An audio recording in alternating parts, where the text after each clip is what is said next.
il y a eu un moment dans ma vie où j'ai cru que tout s'écroulait. En réalité, ce n'était pas la fin, c'était le miroir qui se brisait. À travers la douleur, les relations, les échecs, les départs, j'ai compris que chaque expérience venait me montrer une partie de moi que je refusais encore de regarder. Aujourd'hui, j'ai envie de vous partager les 10 leçons que ces miroirs m'ont enseignées. Je m'appelle Valérie Bastide, je suis chamane, experte en guérison et transformation énergétique. Chaque lundi, dans À la quête du soi, je t'invite à un rendez-vous où je t'aide à comprendre ce que tu vis entre cartésien et chamanique. Le cartésien, c'est la réalité de ta vie, ce que tu ressens, ce que tu traverses, ce que tu vis. Le chamanique, c'est la clé, la compréhension profonde, la guérison et la transformation qui t'aide à retrouver ton alignement et ton pouvoir et surtout accomplir la vie de tes rêves. Bonjour à toutes et bonjour à tous les amis, j'espère que vous allez bien. En tout cas, moi je suis très contente de vous retrouver aujourd'hui pour ce nouvel épisode, notre petit rendez-vous du lundi. C'est un peu ce moment hors du temps, juste entre nous, pour respirer, se recentrer et se reconnecter un peu à soi. Et franchement les amis, on va pas se mentir, ça fait du bien. Ces derniers jours, j'ai beaucoup échangé avec vous sur le canal Réveille ton âme, mais également sur tous mes réseaux sociaux. Et vos messages, vos partages, vos histoires m'ont profondément touchée. Et je me rends compte déjà à quel point j'ai de la chance que vous soyez là, mais également à quel point on traverse tous d'une manière ou d'une autre les mêmes épreuves, les mêmes doutes, les mêmes remises en question. Et à quel point, quand on apprend à les regarder différemment, ces épreuves deviennent des révélations. C'est pour ça qu'aujourd'hui, j'ai envie de vous parler d'un sujet qui me tient particulièrement à cœur. C'est l'effet miroir, parce que ces dernières années, j'ai beaucoup appris à travers les autres, à travers mes proches, mes relations, mes séparations, toutes les personnes que j'ai rencontrées dans ma vie. Et je me suis rendu compte que tout ce que la vie nous renvoie n'est jamais contre nous, mais pour nous. Ça nous permet tout simplement de pouvoir se reconnecter à soi. Et cet épisode est un peu une transmission. Je vais tout simplement vous partager les 10 leçons que l'effet miroir m'a enseignées. C'est des leçons qui ont été parfois dures, parfois très dures, parfois douces, mais toujours justes. Et pour chacune d'elles, je vous proposerai, si vous le souhaitez, un petit exercice d'introspection, des questions que j'ai moi-même utilisées dans mes périodes de tempête et qui m'ont aidé à relâcher la tension, mais à mieux comprendre mes blessures, à mieux comprendre également mes réactions, alors bonnes ou pas bonnes, explosives ou pas, et à retrouver de la paix intérieure. Et d'ailleurs, si vous souhaitez aller plus loin, sachez qu'il y a un cahier d'introspection avec toutes ces questions que j'ai répertoriées, toutes les questions de cet épisode, ainsi qu'une playlist Spotify que j'ai créée spécialement pour vous accompagner à chaque étape. Vous le savez, la musique, c'est le meilleur remède pour mettre en place une introspection. Vous trouverez les liens dans la description du podcast comme à chaque fois. Allez, installez-vous confortablement, prenez un thé, un café, une infusion, ce que vous voulez, peut-être votre carnet et un stylo, respirez un bon coup et laissez-vous traverser parce que ces mots feront résonner en vous ou pas. Je pense que si vous êtes là en train de l'écouter, c'est que justement, déjà dans le titre, il y a quelque chose qui a résonné. Alors la première grande leçon, c'est que l'effet miroir n'est pas une punition, c'est une révélation. C'est vrai qu'on croit souvent que la vie nous teste, qu'elle nous punit, qu'elle s'acharne à nous renvoyer les mêmes douleurs encore et encore. Alors oui, la vie nous teste, puisque ce sont des leçons que l'on doit apprendre. Mais non, ce n'est pas une punition. La vie ne punit jamais, elle montre. Quand une personne te blesse, quand une situation te fait perdre pied, c'est rarement contre toi. C'est une émotion enfouie qui cherche à être libérée. Et tant que tu refuses de la regarder, la vie te la rejouera, puisque ta leçon, si tu l'as pas compris, elle va se représenter maintes et maintes fois, à travers d'autres visages, à travers d'autres histoires, à travers d'autres situations. Moi, je m'en suis rendu compte après ma séparation, qui a duré 18 ans, c'était pas juste une rupture amoureuse, c'était une rupture intérieure. J'avais beau donner, aimer, comprendre, j'attirais toujours le même type de lien, celui où je devais mériter l'amour. Et un jour, j'ai compris que c'était pas l'autre qui me rejetait, c'était moi. Moi qui ne m'autorisais pas à être aimée sans condition, juste à être moi-même, à me prioriser à 100%. Sur le plan cartésien, c'est simple. Nos relations sont les reflets de nos blessures, qui sont non guéries, bien évidemment. Ton inconscient, il cherche juste à réparer. Alors, qu'est-ce qu'il fait? Ben, il attire ce qui fait écho à tes zones d'ombre.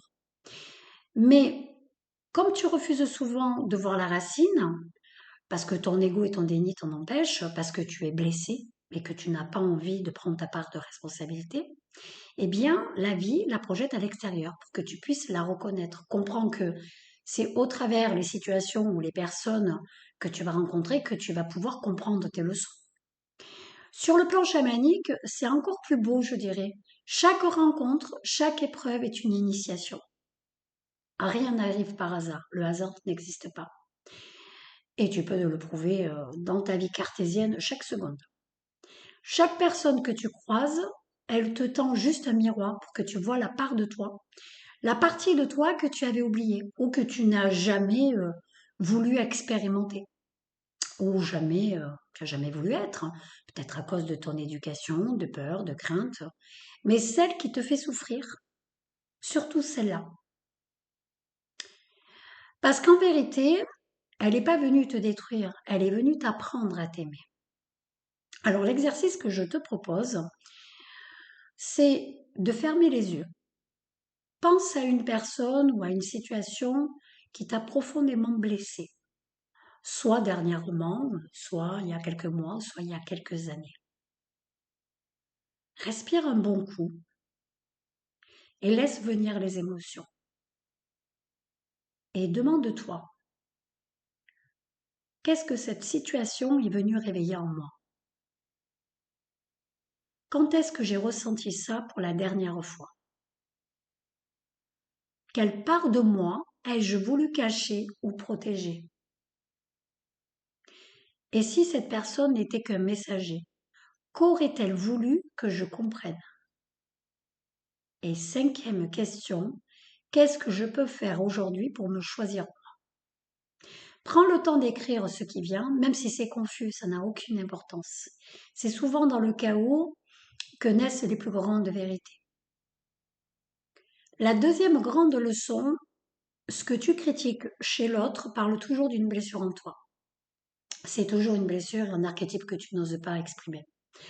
Pendant longtemps, je vais pas mentir, hein, je vais être cash, j'ai eu du mal avec les personnes qui ne s'affirmaient pas.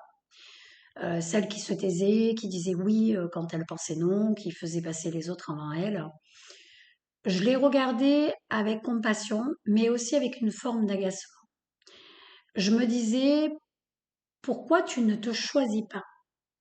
Pourquoi tu ne te respectes pas? Le fait de faire passer les autres avant elles, c'est pas quelque chose qui me dérangeait profondément puisque je fais partie de ce type de personnes, autrement je ne pourrais pas faire ce travail. Mais j'avais des limites. Alors, il y a eu des périodes où j'ai eu des limites et il y a eu des périodes où je n'en ai pas eu.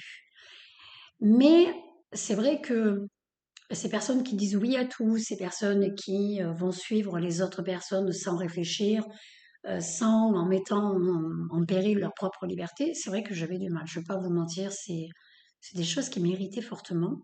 Et puis un jour, j'ai compris. Ce que je jugeais chez elles, c'était exactement ce que je refusais de voir en moi.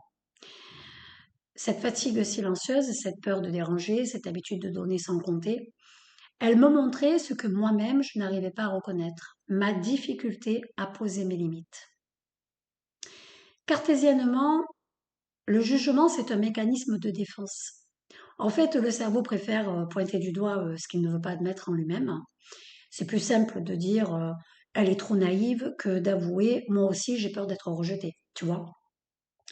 Mais sur le plan chamanique, ce miroir a une autre fonction.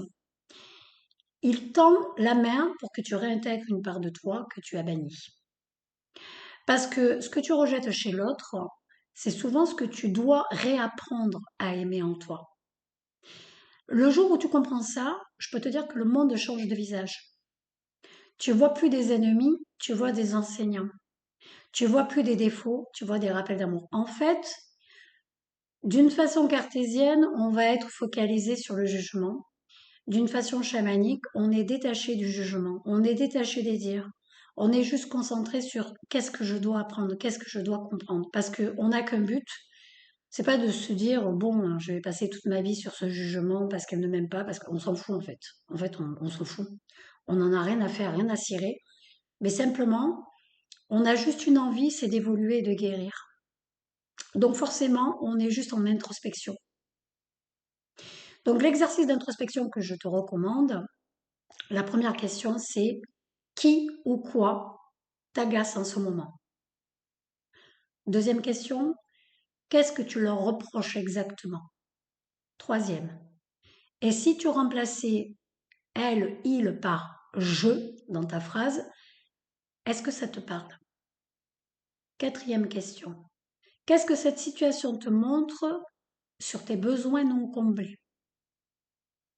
Et la dernière, comment peux-tu aujourd'hui t'offrir ce que tu attends encore des autres?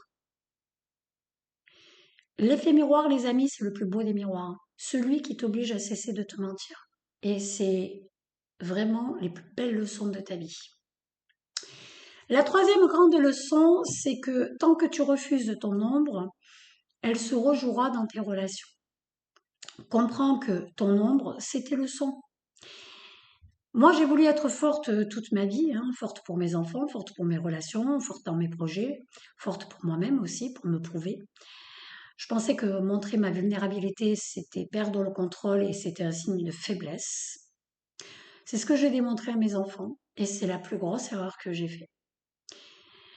J'ai passé des années à être habitée avec mes enfants après ma séparation et il était hors de question. Déjà, je n'ai jamais, j'ai dû peut-être pleurer devant eux, mais alors ça a été très rare. Si je devais pleurer, c'était surtout la nuit. J'ai toujours montré un esprit fort et c'est la plus grosse erreur que j'ai faite. Je pensais que montrer, oui, cette vulnérabilité, cette faiblesse, c'était signe de faiblesse en fait, hein. Alors, bah, qu'est-ce que je faisais? Je souriais même quand j'étais au bord des larmes. Voilà, je cachais la vérité. Mais plus je fuyais mes émotions, plus la vie me renvoyait des situations qui m'y forçaient. Des disputes, des ruptures, des épuisements. Et à chaque fois, le message était le même. Tu n'écoutes pas ton cœur. Et en fait, c'était juste pas la peur, parce que je n'avais pas de peur, mais c'était, oui, la peur d'affronter et peur d'être faible par la suite. Oui, effectivement. Oui, ça oui. Cartésiennement, on attire ce qu'on croit mériter. Et quand tu nies une part de toi, ben en fait, elle finit toujours par s'exprimer, d'une façon ou d'une autre, hein. Tu peux pas y échapper. Dans ton corps, dans tes relations, dans tes crises émotionnelles. Chamaniquement, ton ombre, donc ta leçon, c'est ta mémoire. Ce sont toutes les émotions qui sont refoulées.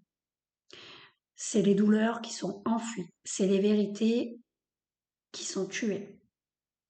Et quand elles frappent à ta porte, ce n'est pas pour te punir. C'est pour te rappeler que tu es entière. Que tu n'as pas à être parfaite pour être aimée. J'ai compris ça le jour où j'ai arrêté de vouloir être lumineuse à tout prix. Où j'ai arrêté de me dire, c'est pas parce que tu élèves tes enfants seuls que tu dois être forte. En tout cas, j'ai compris que ce que je démontrais à mes enfants, c'était certainement pas la bonne éducation. Montrer que la vie, faut toujours être dur. Faut pas montrer un signe de faiblesse parce que la vie, elle est pas facile. Parce que la lumière sans ombre n'existe pas. Et c'est en acceptant mes failles, mes colères, mes chagrins que j'ai retrouvé la paix. En tout cas, c'est ce que j'ai voulu transmettre à mes enfants et rattraper mes erreurs. L'exercice d'introspection que je vous recommande et que j'ai fait moult et moult fois. Première question, quelle émotion te font le plus peur? Deuxième, comment essaies-tu de les fuir? Que ça soit dans le travail, ça va être aussi, je sais pas, le sport, le contrôle, la nourriture, le silence, hein.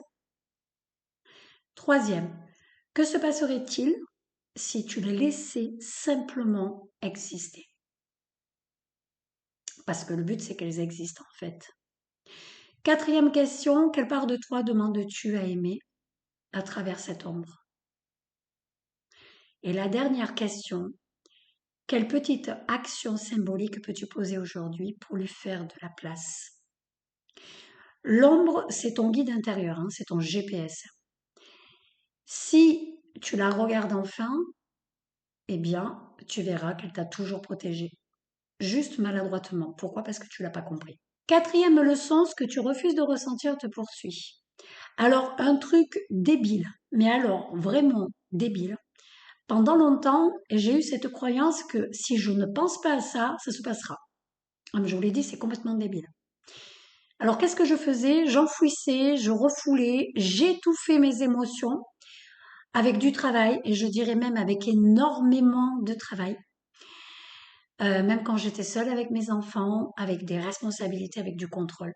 Mais la vérité, c'est que ce que tu refuses de ressentir ne disparaît jamais. Ça s'imprime et à un moment, ton corps, ta vie, tes relations deviennent le théâtre de ce que tu n'as pas voulu écouter. Tu ne peux pas y échapper. Sur le plan cartésien, c'est très simple. Ton système nerveux enregistre tout. Voilà, point de barre. À partir de là, il n'y a plus rien à dire. Chaque émotion non exprimée, ça va devenir une tension physique, une fatigue mentale, une angoisse inexpliquée par exemple. En fait, ton corps finit toujours par parler quand ta bouche se tait. Et chamaniquement, eh bien, les émotions qui sont non vécues, elles vont créer des blocages énergétiques. Toutes ces émotions elles se cristallisent dans certaines zones de ton corps et elles empêchent l'énergie vitale de circuler librement. Par exemple, tu as, je sais pas, peut-être des problèmes au niveau de ton estomac, de ta trachée, tu as tout le temps des soucis au niveau de ton ventre, des douleurs au niveau du ventre. Tu as une digestion qui est assez compliquée, des problèmes peut-être dans ta partie féminine. Tout ça, c'est la représentation du manque d'amour de la famille. Donc, si à chaque fois tu ressasses toujours les mêmes émotions qui sont liées à la même partie de ton histoire pour laquelle tu as du mal à guérir, eh bien, ce que je t'explique depuis tout à l'heure, c'est que toutes ces toxines et toutes ces énergies, en fait, sont se déposer sur ces organes ou ces systèmes. Le jour où tu décides de guérir, eh bien, ces douleurs disparaîtront. Moi, j'ai eu des ulcères à l'estomac quand j'étais très très jeune. Eh bien, c'était juste la représentation du manque d'amour de la famille. J'étais pas cachée, je l'ai jamais été, donc j'ai dû apprendre à comprendre déjà premièrement pourquoi j'avais mal à l'estomac, qu'est-ce qui se passait, qu'est-ce que je refoulais. J'ai fait tout ce travail d'introspection en fait, et c'est ce qui m'a permis de guérir de toutes mes douleurs. Par exemple, tu as des douleurs articulaires, et bien la plupart du temps, c'est parce que tu as du mal à te projeter dans le futur et la peur du futur, la peur de se lâcher, d'aller dans le vide, de prendre des risques et la peur de manquer d'argent. On a beaucoup cette notion de manque également. Tu vois? Voilà, donc ça c'est important de le comprendre parce que c'est la maladie, la douleur, la fatigue ne sont pas des ennemis, ce sont des messagères. Elle te rappelle que tu t'es trop éloigné de ton centre, en fait, de toi-même, que tu ne te priorises plus, de ton authenticité, et que là, il est temps, avant que tu aies un problème important, maladie grave ou autre, justement, de prendre le temps de faire une introspection. Moi, je l'ai vécu après ma séparation, hein, je refusais d'admettre ma tristesse, euh, mes peurs. Hein. Je disais que tout allait bien, que j'étais forte, mais j'avais des insomnies, je dormais pas de la nuit, j'avais des douleurs dans la poitrine, j'avais des douleurs au niveau des acidités, hein, pagaille, j'avais une boule constante dans la gorge, et le jour où j'ai accepté de pleurer, vraiment, sans me juger, tout s'est relâché. En fait, c'est très simple, j'étais allée voir une personne qui faisait l'hypnose, mais c'est une personne qu'on m'avait recommandée, et je sais pas, évidemment, c'était un appel d'âme, donc il y a très longtemps, hein. C'était avant que je décide vraiment de faire ce métier. J'ai décidé d'aller la voir et puis elle a débloqué bien cette boule. Et en fait, qu'est-ce qui s'est passé? J'ai passé toute la nuit à pleurer. Je pouvais plus m'arrêter. En fait, elle m'avait débloqué à ce niveau-là. Et là, toute la nuit. Le lendemain, je l'appelais. Je pleurais toujours. Elle était morte de rire. Et en fait, c'est ce qui m'a permis de débloquer ce blocage Et à partir de là, j'ai passé, sans mentir, je crois que j'avais passé 5, 6 ans sans pleurer. Je n'arrivais même plus à pleurer. Tellement j'avais forgé une carapace tellement extrême, j'étais vraiment dans le contrôle, que du coup, je n'arrivais même plus à pleurer. Je crois qu'il aurait pu arriver quelque chose de grave, j'aurais pas pu pleurer. Donc, le jour où j'ai accepté de pleurer, à partir de là, j'ai accepté mes cycles hauts, mes cycles bas, mais vraiment sans me juger, tout s'est relâché. Parce qu'en vérité, ressentir, c'est guérir. C'est pour ça que c'est important d'être à l'écoute de ces cycles hauts et de ces cycles bas. L'exercice d'introspection que je vous recommande est justement, juste après ma phase de pleurs, c'est ce que j'avais mis en place. Première question, quelle émotion cherches-tu à éviter en ce moment? Deuxième, où la ressens-tu dans ton corps? C'est important de le comprendre, c'est lié à votre histoire. Troisième question, si cette émotion pouvait parler, que te dirait-elle? Question, quelle peur se cache derrière elle? Et la cinquième, quelle serait la première action douce que tu pourrais poser pour la libérer? Leçon numéro 5. Tu n'attires pas ce que tu veux, tu attires ce que tu vibres.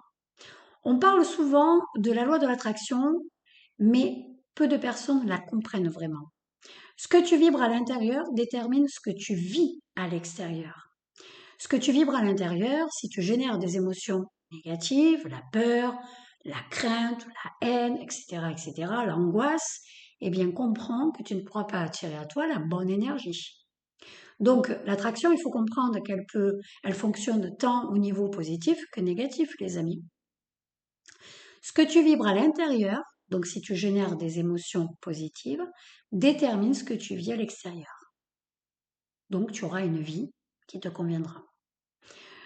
Tu peux vouloir la paix, mais si tu vibres la peur, je suis désolée, tu attires le chaos. Tu peux désirer l'amour, mais si tu vibres le manque, tu attires des relations qui te confirment ce vide. Cartésiennement, ça s'explique d'une certaine façon. Ton cerveau filtre la réalité à travers ton système de croyances. En fait, tu ne perçois que ce qui confirme ton état intérieur. Tant que tu crois que tu ne mérites pas mieux, eh bien, tu vas continuer à rencontrer des situations qui valident cette croyance. Par exemple, tu recherches à être aimé, malheureusement, tu te suffis de peu, tu ne t'aimes pas toi-même, forcément, tu vas attirer des personnes qui seront toxiques. Et chamaniquement, ta vibration est ton champ intérieur.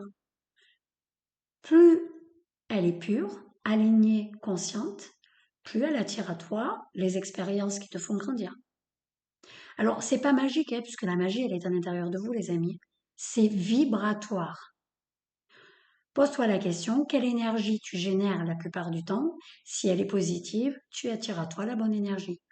Une vibration positive. Si c'est négatif, que tu es quelqu'un qui est tout en plus ou moins négatif à te plaindre, bah, je suis désolée, tu attireras à toi la vibration négative. Donc, si à la question pourquoi rien n'arrive à moi de positif pour changer ma vie, bah écoute, change ta vibration. Quand tu changes ta fréquence, ton monde se réorganise autour de cette nouvelle note. Pourquoi? Parce que pour attirer à toi tout ce que tu veux de positif, il faut que tu sois positif. J'ai remarqué que les périodes où je vibrais la peur du manque, en fait, la vie m'envoyait des défis financiers, des annulations, des imprévus, des mauvaises personnes. Et dès que je revenais dans la gratitude, dans la foi, les choses se réalignaient presque instantanément. Tout dépend de la vibration, de l'énergie que vous attirez et que vous dégagez. L'exercice d'introspection que je te recommande, première question, quelle émotion domine ton quotidien en ce moment? Pour cela, tu retrouveras un petit schéma sur le cahier d'exercice, c'est l'échelle émotionnelle. Et justement, si tu es en dessous du verre, tu attires à toi une énergie négative. Si tu es au-dessus du verre, tu attires à toi une énergie positive. Tu verras, il y a juste le nom des émotions. Là, je t'invite à regarder cette image et à te poser cette question. Quelle émotion domine ton quotidien en ce moment? Quelle est l'émotion que tu ressens la plupart du temps? Tu sauras quel est ton niveau d'énergie, ça répondra à ta question, pourquoi je n'ai pas la vie que je veux. Qu'est-ce que cette émotion attire dans ta vie? Question numéro 2. Si tu es positif, que des trucs positifs. Si c'est une vibration, une énergie négative, bah écoute, sûrement des relations toxiques, en tout cas le manque d'argent, en tout cas de mauvaises relations même amicales, etc. et que des problèmes dans ta vie.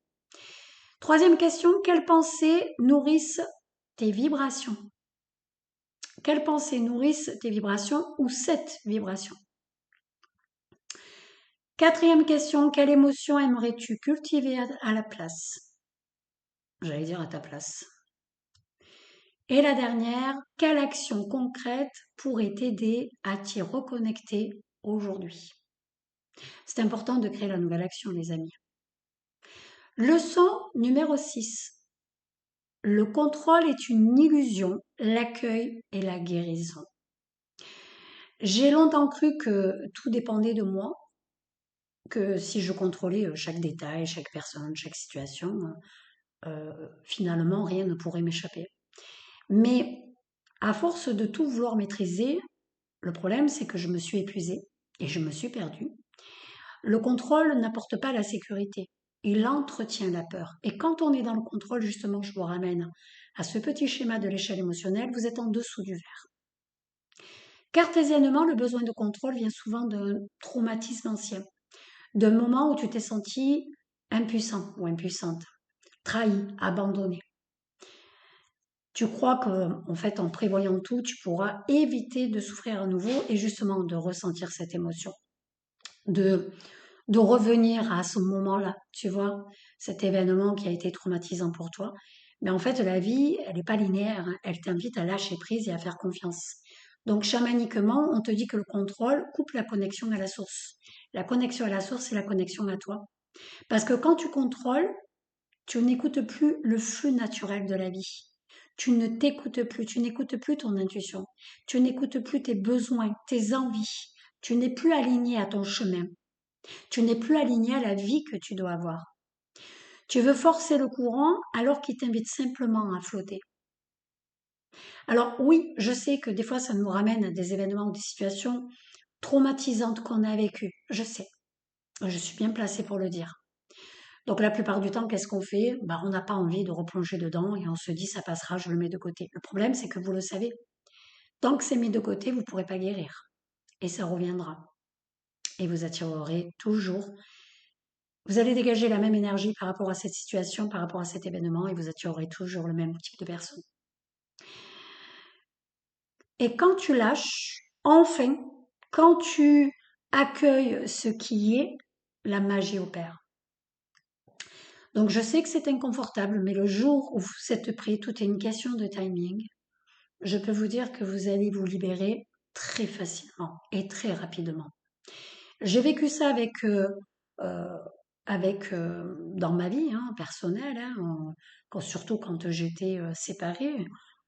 Évidemment, j'ai été seule maître à bord avec 2 enfants, donc j'ai voulu tout gérer, tout planifier. J'ai géré le comportement de ma fille, la vie de ma fille, ce que disaient mes enfants, ce qu'il fallait pas faire, ce qu'il fallait dire.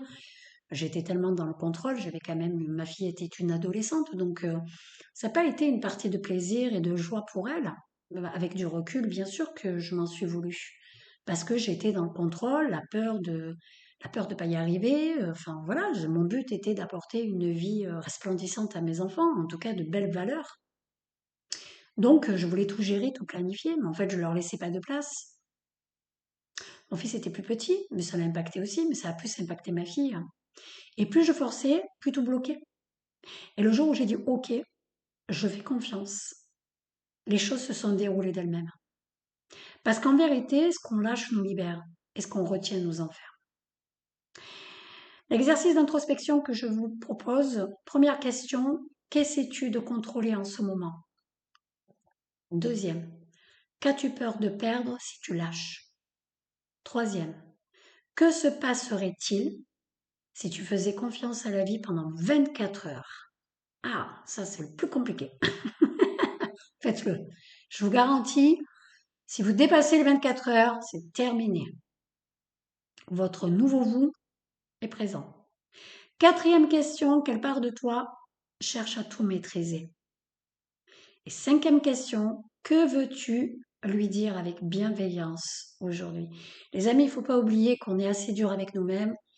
Et je suis désolée, l'échec n'existe pas, ce ne sont que des leçons. Ah oui, mais si avant j'avais su, j'aurais fait autrement. Non, ben non, parce que c'était des leçons, les amis. Donc soyez bienveillants avec vous. Septième question, question, ça y est, je commence à dérailler. Tu ne guéris pas en fuyant, tu guéris en traversant. Bon, alors celle-là, je peux bien en parler. Alors celle-là, c'est la plus compliquée. Pendant longtemps, j'ai cru que guérir, c'était oublier.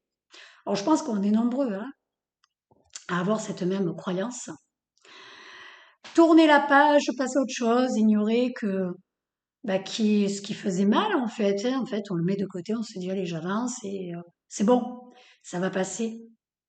Mais non, ça passe jamais. Ben non, parce que c'est une leçon. On est là pour comprendre et en guérir. Guérir, c'est plonger dans la douleur et en ressortir plus conscient. Hein. Si vous ne plongez pas dans la douleur et que vous partez pas en introspection, vous ne pourrez jamais guérir.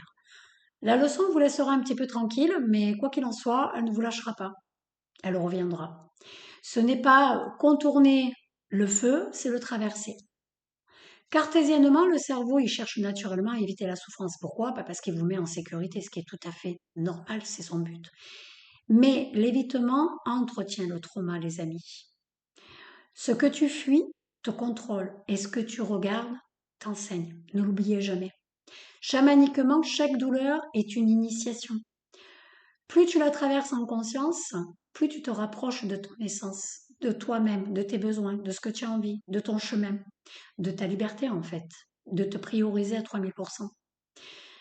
Parce que au cœur de chaque blessure se cache une vérité, celle de ton pouvoir, celle d'être toi-même, celle de te prioriser, ta propre liberté. Je l'ai vécu quand j'ai dû affronter mes blessures d'abandon. J'ai l'abandon et le rejet, mais la blessure de l'abandon a été une blessure que j'avais déjà de ma vie antérieure, mais c'est une blessure qui était très profonde, extrêmement profonde, avec beaucoup de secrets derrière. Alors étant chamane, j'ai l'avantage d'avoir pu percer mes secrets, mais je fuyais les relations par peur d'être rejetée, et c'est le jour où j'ai accepté d'ouvrir à nouveau mon cœur. Alors, pas tremblant parce que j'étais une guerrière, hein, c'était celle qui parlait fort, qui défonçait des murs, c'était pas mieux. Mais voilà, quand j'ai commencé à enlever mon armure, que j'ai commencé à guérir. Ah, cette armure, elle m'a... Je l'ai gardée pendant des années, hein, pendant des années. Le jour où je l'ai relâchée, ah, ça m'a fait du bien. Et finalement, j'ai pas eu peur d'être faible. J'étais fière de moi et j'ai changé du tout au tout. Je me suis vraiment reconnectée à moi. Exercice d'introspection, première question. Quelle douleur cherches-tu à éviter? Deuxième question. Que se passerait-il si tu lui faisais face? Troisième question. Quelle leçon essaie-t-elle de t'enseigner? Les amis, je vous l'ai dit, chaque douleur est une leçon et un enseignement. Quatrième question. Quelle ressource en toi te permettrait de la traverser? Et cinquième question. Quelle phrase de douceur pourrais-tu te répéter aujourd'hui? Leçon 8. Tu ne peux pas changer les autres, seulement ton regard. Alors, vouloir changer les autres, c'est de l'ego, les amis. On n'est pas là pour les changer. Si tu veux changer ton monde extérieur, tu dois changer ton monde intérieur. On est là pour inspirer. On a tous essayé de sauver quelqu'un. Un partenaire, un parent, un ami. On a voulu qu'il change, qu'il comprenne, qu'il voit ce qu'on voit. Ça ne marche pas, les amis. Ça, c'est de l'ego. La vérité, c'est qu'on ne peut pas sauver quelqu'un qui ne veut pas se sauver lui-même. On est là pour poser des pierres, simplement. Vous savez, ce truc, oui, mais elle est battue, pourquoi tu retournes avec lui? Oui, parfois, il y a des femmes qui se mettent en danger, des femmes et des hommes, bien sûr. Tout est une question de timing, de compréhension, les amis. Si de dire les choses, ça a aidé, franchement, vous savez quoi? Je fais le tour du monde et je vais dire à chaque personne ce qu'il doit entendre pour lui permettre de guérir. Ça, c'est de l'ego, les amis. On est là pour apprendre des leçons. On est des éternels étudiants. On n'est pas tous sur le même niveau de conscience. À un moment donné, il faut le comprendre. Tout le monde ne peut pas raisonner de la même façon que vous ou voir tout ce que vous voyez. Cartésiennement, c'est lié à notre besoin de reconnaissance. On pense que si l'autre change, alors tout ira mieux. Et alors là, on se trompe complètement. Mais en réalité, on projette sur lui nos propres manques. Vous voyez? Chamaniquement, chaque être a son propre chemin d'âme, sa propre histoire, sa propre compréhension, ses propres blessures d'âme, le rejet, l'abandon, etc., ses propres chocs émotionnels, sa propre niveau de conscience, niveau d'âme, caractère. C'est ça qui fait notre différence. Tu n'as pas le droit d'interférer avec le voyage de l'autre. Tu peux éclairer, inspirer, accompagner, mais tu ne peux pas le forcer. Et parfois, aimer vraiment, c'est lâcher. Avec nos enfants, c'est pareil. On va leur dire quoi faire parce qu'on pense qu'on a la science infuse. Mais tant qu'on n'a pas guéri, excusez-moi, les bases qu'on a, elles sont bancales. Et quand on a guéri, on comprend justement que le but n'est pas de leur dire quoi faire, mais de leur donner des conseils, de poser des bases. Pourquoi? Parce que votre enfant fera ce qu'il a envie, comme vous. Il est là pour apprendre des leçons et il est là pour vivre une expérimentation au travers d'une histoire. Il a ses propres blessures d'âme, il aura ses propres chocs émotionnels, il aura sa propre histoire. Mais toutes les pierres que vous aurez posées lui permettront de l'aider à mieux comprendre son histoire. J'ai compris ça avec un proche que j'essayais d'aider à tout prix il y a des années avant que je démarre mon activité. Je portais son fardeau, ses émotions et ses blessures jusqu'à ce que je comprenne que ce n'était pas mon rôle, que je pouvais aimer sans sauver. Et en fait, je l'ai aidé tout simplement en étant moi-même. Et à partir de là, on comprend beaucoup de choses. L'exercice d'introspection, première question, qui essaies-tu de sauver en ce moment? Deuxième question, que ressens-tu à l'idée de le laisser faire son chemin? Troisième question, quelle part de toi a peur de le perdre? Quatrième question, et si tu te concentrais sur ton propre équilibre, que se passerait-il en fait? Cinquième question, quelle phrase pourrais-tu lui dire pour lui rendre sa liberté? Allez, leçon numéro 9, l'amour véritable commence quand tu cesses de te trahir. On croit que s'aimer, c'est se faire passer en premier. Mais la réalité, c'est que s'aimer, c'est ne plus se trahir. C'est dire non quand ton corps hurle non, c'est dire non à une personne qui a envie que tu fasses quelque chose que tu n'as absolument pas du tout envie de faire et qui ne va absolument pas te prioriser. C'est partir quand tu restes par peur. C'est ne plus accepter une situation qui te met, qui ne te convient plus, qui te met dans l'inconfort, qui te fait peur. C'est arrêter de mendier ce que tu devrais te donner à toi-même. La liste pourrait être longue, les amis. Cartésiennement, la trahison de soi, elle naît de la peur du rejet. En fait, on s'adapte, on se suradapte, on veut être aimé coûte que coûte. Mais vous le savez, à force de plaire à tout le monde, on s'oublie. On se retrouve plus du tout aligné à soi-même. Chamaniquement, se trahir, c'est couper la connexion à ton âme, c'est couper sa propre connexion avec soi-même. C'est renier ton intuition, ta vérité, qui tu es en fait, ce que tu as envie, tes besoins, ton chemin, tes rêves, ce que tu veux concrétiser, ton énergie, ton bien-être, tout ce que tu veux, ta santé. Et l'univers te renverra sans cesse des situations où tu devras choisir eux ou toi. Eux ou toi. Le jour où tu te choisis, tout change. Mais alors, je peux te dire que ça change immédiatement. Parce que le fait que si tu as vécu pendant très longtemps ce genre de situation où tu t'es pas priorisé, je peux te dire que si tu le fais, c'est toujours pareil en âme et conscience et que ça vibre à l'intérieur de tes tripes, c'est immédiat. Parce que c'est le but, les amis. L'exercice d'introspection que je te recommande, dans quelle situation te trahis-tu encore? Et je dis bien encore pour la première question. Deuxième question, quelle peur t'empêche d'être fidèle à toi-même? Troisième question, Quelle serait la décision la plus juste pour ton cœur? Quatrième question, qu'est-ce que tu pourrais poser comme première limite aujourd'hui? Dernière question et cinquième question, que ressens-tu à l'idée de te choisir? Allez, leçon numéro 10. Chaque leçon est une invitation à renaître. L'effet miroir, c'est pas une fatalité, c'est une bénédiction. Je vous l'ai déjà dit dans l'épisode podcast que j'ai fait sur l'effet miroir. Même si elle pique, même si elle bouleverse, c'est une bénédiction. Pourquoi? Parce que ce sont les leçons qui vont vous permettre d'avoir la vie que vous avez toujours vécue, voulu, vécue au travers votre conscience, votre fort intérieur, votre intuition vous a toujours mis sur le chemin. On a toujours eu conscience de ce qui était bon et pas bon pour nous-mêmes. Je vous le dis clairement, si on prend notre part de responsabilité, on l'a toujours su. Le fait de comprendre les leçons au travers cet effet miroir nous permet tout simplement d'avoir la vie que l'on doit avoir. Parce qu'à chaque fois que tu comprends, à chaque fois que tu acceptes, tu renais un peu plus.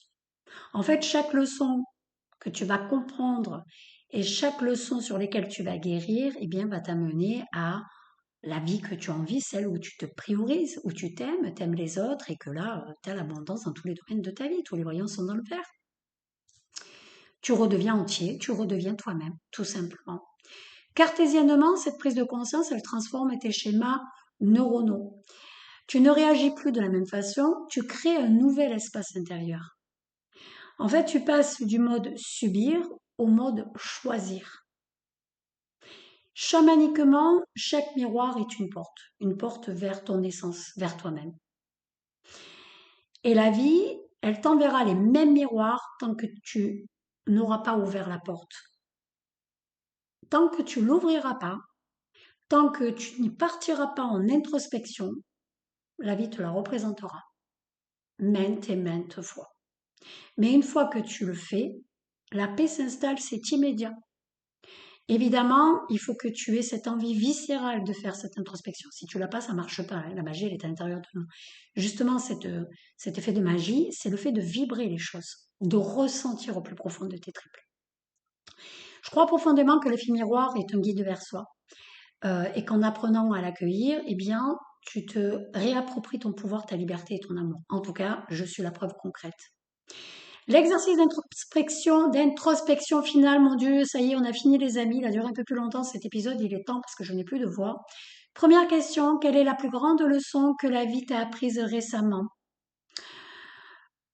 Deuxième question, quelle gratitude peux-tu ressentir envers cette expérience? Troisième question, qu'as-tu envie de transformer à partir de maintenant? Quatrième question, quelle version de toi veux-tu honorer à partir d'aujourd'hui? Et la dernière, les amis, la cinquième, et quelle phrase d'amour veux-tu offrir à ton âme maintenant? Voilà, je crois qu'on arrive doucement à la fin de cet épisode. Et si tu m'écoutes encore, je veux juste te dire merci. Merci de t'être offert ce moment. Merci d'avoir pris le temps d'écouter, de ressentir, de réfléchir, peut-être même de te remettre en question. Tu sais, ces épisodes, je les construis toujours avec mon cœur, mais aussi avec mes ombres. Parce que moi aussi, j'apprends encore, je trébuche, je doute, je me relève, et c'est justement ça le chemin.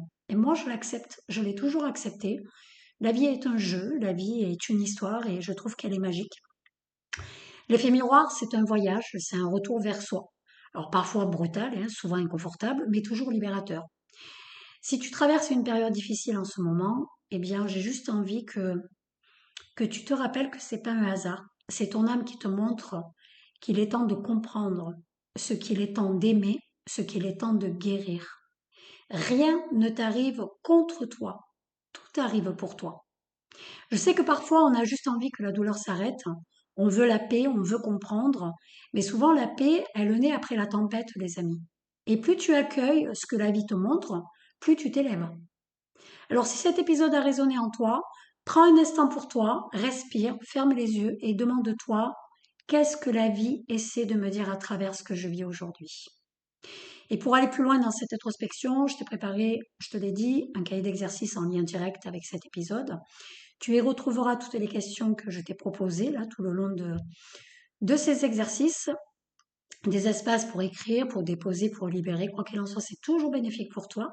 Ce cahier t'aidera à aller encore plus loin dans la compréhension de tes miroirs, de tes émotions et de ton propre chemin de guérison. À toi de voir ce que tu as envie de faire.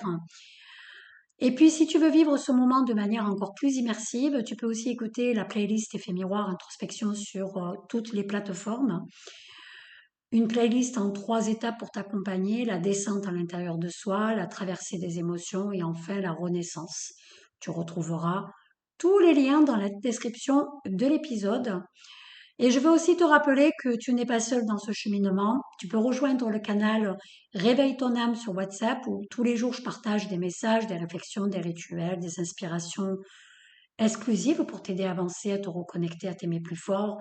Il y a des recettes, il y a de tout, de la lithothérapie, de la médecine chinoise, de la naturopathie, enfin bref, des millions de contenus. Et si tu veux aller avoir encore plus de contenu, n'oublie pas de t'abonner à ma newsletter du jeudi, à t'abonner à mes réseaux sociaux où je te partage des clés supplémentaires, des conseils, bien-être, des tips énergétiques et parfois même des petites surprises. Et tout nouveau sur mon site internet, sur l'onglet podcast, vous verrez, il y a la possibilité de partager votre ressenti et justement de me donner votre avis sur ces épisodes. Alors vous verrez, vous avez juste à cliquer sur la page. Donc vous retrouverez pour pouvoir donner votre avis sur Spotify et sur Apple. Donc je vous invite vraiment à me partager votre avis, bon, pas bon. De toute façon, ce qui est important, c'est justement d'avoir des avis pour me permettre d'évoluer et de voir ce qui va, ce qui va pas, ce qui intéresse, ce qui n'intéresse pas, ce qui marche, ce qui ne marche pas. En tout cas, pour tous ceux qui me partageront leur avis, ben, écoutez, je vous remercie. Si vous avez envie de mettre des petites étoiles pour m'aider dans le référencement, ben, écoutez, je vous en remercie profondément. Voilà, merci de tout cœur pour votre écoute, votre confiance, votre présence. Merci pour tous vos messages, vos retours, vos partages qui me touchent toujours profondément. Et si cet épisode t'a parlé, ben écoute, n'hésite pas à le partager autour de toi. Peut-être qu'il aidera quelqu'un à mettre un peu de lumière sur sa propre leçon. Je tenais à vous remercier également parce que sur les plateformes d'écoute de podcasts, j'ai sur Apple et Spotify, je suis à la 201e place en juste un mois et demi. Donc je tenais à vous remercier parce que c'est grâce à vous. Voilà, c'est dit. Et je te souhaite une belle semaine, une semaine pleine de conscience, de douceur et d'amour envers toi-même. Je t'embrasse fort et je te dis à lundi prochain pour un nouvel épisode de la Quête du Soi.